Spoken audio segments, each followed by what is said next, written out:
competitively successful in the field of business. Now, I'm not sure if you have enough time to carry on with three or more questions that I've got here. Please allow me to record the video, and then I will upload it on my page. How do you, what do you say as a recommendation to people who feel shy? Because, the feeling of shyness is a kind of a psychological problem, not a linguistic problem per se.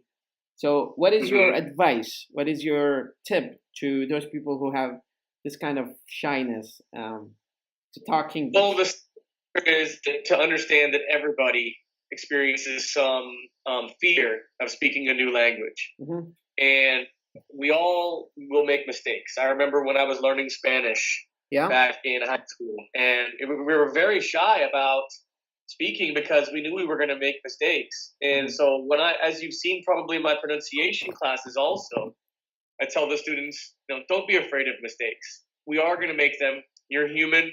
It's okay. But let's speak up and let's identify those mistakes so that way we can fix them. If a student will never speak, he or she will never make the mistakes and will never learn from them, or will have a harder time learning from those mistakes. Mistakes are part of life. And another thing to think about is if they come to a classroom and they make mistakes, there's no consequences. There's no penalty.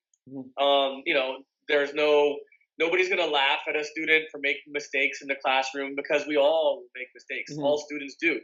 So that's why learning in a classroom is so important, because mistakes aren't going to hurt you.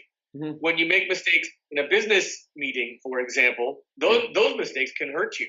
When you're talking and negotiating a contract and your English isn't good enough, there are consequences for those mistakes. But when you come to a classroom, mistakes happen, and the teacher will just pause and explain how to solve the mistake or give feedback to the student with the student isn't going to lose his job or her job for making a mistake like they could if they make mistakes out in the real world. So the classroom gives the students that kind of simulated but friendly, low consequence environment to make mistakes and to not worry about it or not pay a price for those mistakes.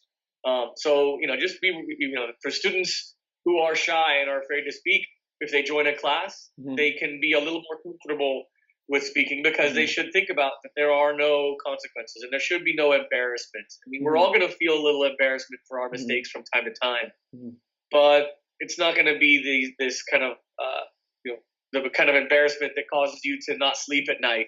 We make mistakes a lot. It happens. And we all should accept each other's mistakes and use them as learning opportunities. So don't be shy about that. Okay, lovely. The last and final question, last but not least, is how do you go about culture? Should students, learners of English, learn language without culture, like separately, or they should, understand how culture is intermingled with language? Are they learned separately or differently? What is the importance of culture with language? I want your comment about that. Yeah, great. That's a great question. I would say that, culture is always going to be a part of language because culture shapes language, right? With any living language, be it Arabic or be it English or French or Japanese, it's being changed by how culture changes. And so we definitely have to consider culture when we're learning language, because we get students, for example, who will use some slang terms, for example, or some idioms.